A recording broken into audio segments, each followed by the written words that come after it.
Beware of this huge temptation that keeps moms in survival mode. It's sneaky, it's subtle, and it's disguised as rest, but it's actually the very thing that's probably stealing your peace. So, today I'm going to show you exactly what this temptation is, how to recognize it in your life, and what to do instead so that you can step out of constant overwhelm and into the peace and presence of God.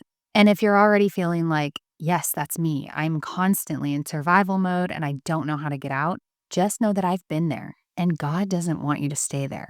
I'll share more about the journey that helped me later in this video, and stay tuned until the end because I'll give you one powerful shift that can restore your peace in your home by tonight. So if you're new here, I'm Kiri and I help Christian homemakers who are living in a fog of exhaustion and stress to become the patient, peaceful mother and wife they've always dreamt of being. So I would love for you to subscribe to my channel. Let's start with the temptation itself because it doesn't look like sin per se. It looks a lot like scrolling and zoning out, collapsing on the couch with a sigh and a screen. I remember a season where every time the house got quiet, I would grab my phone, I would sit on the couch and just scroll. I'd tell myself, I just need a second to do something mindless. But an hour later, I was more overwhelmed than before. The kids would wake up from naps, or it would be time for me to go to bed, and all I had to show for my free time was going down some weird TikTok rabbit hole, and my heart felt even more tired. The temptation to do nothing is a lie dressed up as rest. But this kind of nothing isn't Sabbath rest. It's just numbing. It looks like rest, but it actually drains you. It promises peace, but leaves you more anxious. It feeds your overwhelm instead of healing it. When we check out emotionally, mentally, and spiritually, we aren't resting, we're escaping. And Satan loves that. Because when a Christian mother is numb, she's ineffective. She's disconnected from her children, distant from her purpose, and unavailable to God. What I'm suggesting is something much more intentional. This is the kind of doing nothing that steals your peace, but there's another kind, and it changes everything. Both are technically doing nothing, but only one leads to peace. So what is real rest then, and how do we embrace it when we're already drowning? Well, I'll say this. You can't fight a spiritual battle with emotional avoidance. Science tells us that when your nervous system is dysregulated, your body stays stuck in fight, flight, freeze, or fawn. This is often what people call living in survival mode. And spiritually, the enemy loves to keep Christian moms either super busy or super disconnected. Both lead to living in survival mode because both keep us from hearing God. True peace isn't found in zoning out. It's found in the presence of God. But if your body is stuck in survival mode, it's hard to feel that presence. And I know because I've been there. I've been that born-again Christian that felt so far from the Lord and even further from exhibiting the fruit of the Spirit. And I had no idea why. I read the Bible, and yet I still felt anxious.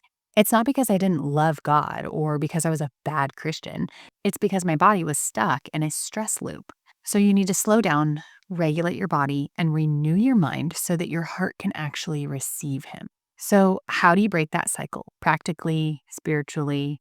So let me show you what I did. The key to peace as a Christian woman isn't productivity, it's presence. What changed everything for me was realizing that peace doesn't begin with my children's behavior, my to-do list, or my routines. It begins with my mind. When I learned how to truly take captive my thoughts and reset my body, I began to renew my mind, as it says in Romans 12:2, and everything changed. Whenever I feel like I'm losing control of the day, when everything feels like just too much, and if one more thing happens, I'm just going to lose it, I just stop and I do nothing.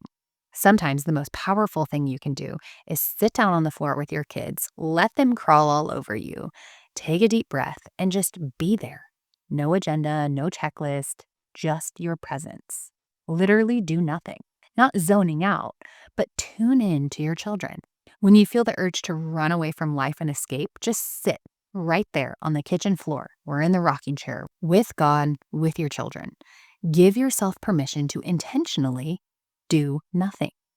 Let your body be still so that your soul can breathe and you'll begin to see clearly what really matters. This is the kind of stillness that may look like doing nothing, but it's everything. I kind of look at it as a holy resistance to the chaos. Your flesh is going to resist this, though. You're going to think, no way, there's too much to do, or let me just finish chopping this onion and then I'll stop. Then, before you know it, after the onion is chopped, it dawns on you that, oh, the laundry needs started. And, oh, you totally forgot to text your friend back. And then all of a sudden, after you text your friend back, you're on Instagram and you don't even know how you got there. So resist the urge to keep doing and just do nothing. Even 5 minutes of this kind of stillness resets your dopamine baseline. Constant stimulation from social media or noise or tasks, it raises your dopamine to such heights that things that should feel life-giving, like watching your children play or reading a good book, they start to feel dull. But when you do nothing, truly nothing, for a short time, your dopamine levels begin to normalize and your nervous system can relax. And suddenly, reading to your children feels rewarding again. Holding your baby feels sweet again. Quiet chores become worship again as you reflect on how the Lord has blessed you. That's why inside my free workshop called From Survival Mode to Peace-Filled Homemaking in 7 days, I show you how to calm your nervous system using very practical tools. I teach you how to lower your stress response and reconnect with your God-given role as a mother. So you can watch that using the link below. But how does all of this connect to peace? So let's talk about that next. Peace isn't the absence of chaos and trials. It's the presence of God within the chaos and trials of life. That's why it's called the peace that surpasses all understanding. Have you ever felt this? I know I have. During a season when I felt like my life was falling apart, when by all accounts I should have been a wreck, I experienced deep, unshakable peace. And I really understood what that meant, the peace that surpasses all understanding. But why? Why did I feel that? Because it became so glaringly obvious that what I needed to do was to choose to connect with those that I love and to prioritize my relationship with the Lord. And so I did. When you choose connection instead of checking out or frantically getting it all done, you're not just allowing your body to regulate, but you're turning your home into a sanctuary. That is what resets the tone of your household. Your presence, anchored in God's presence, becomes the peace that transforms everything. And all you need to do is nothing. Peace doesn't depend on your circumstances. It depends on who you are rooted in. There was a time in my homemaking career where everything seemed to fall apart before 9 a.m.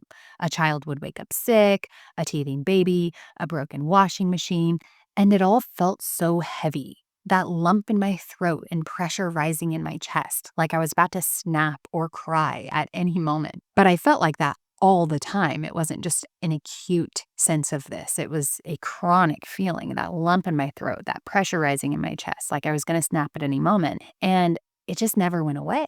So since finally escaping the bondage of survival mode, now I have resilience. 1,000 things can happen in a day and I will feel peace. Not every day, of course. Of course I have bad days. But now I know who to turn to and I have the clarity and urge to actually turn to the Lord. And in those moments, not after the chaos ends, not after I get a break, but right in the thick of it, I feel peace wash over me. Because I didn't reach for my phone. I didn't try and fix everything. I didn't shut down. I just breathed. And I remembered He's with me. My body can relax enough to actually feel the supernatural power of the Holy Spirit working in and through me. This is how you hold on to peace, not by controlling your circumstances, but by staying rooted in the presence of God. Isaiah 26:3 says, "You keep him in perfect peace, whose mind is stayed on you because he trusts in you." This kind of peace isn't a reward for when you finish your to-do list. It's not the absence of noise or mess or stress. It's the gift of his presence in the middle of your everyday life. So when the storm hits, when the tantrums come, or the break you thought you were going to get falls through and you feel that lump in your throat, don't reach for your phone. Sit down on the floor, snuggle with your children, pray, and do nothing for a while. Because both are technically doing nothing, but only one leads to peace. The temptation to numb out will always be there, but peace is found in the presence of God, not in your phone or another show. You don't need to hustle your way out of survival mode, but you do need to be intentional about renewing your mind and restoring your body. So, if you're interested, inside my course, I walk you through the daily practices of stepping out of survival mode and how I did it by learning how to actually be still, regulate your nervous system, and mother from a place of peace. And so, I tell you more about that in my free workshop using the link below. And so, if you're tired of living in survival mode and just feel like you need a catalyst for transforming your life, I would love for you to join me there. It's always such a joy to have you here. And if you're interested in learning how God cured my constant overstimulation and anger, click to this next video.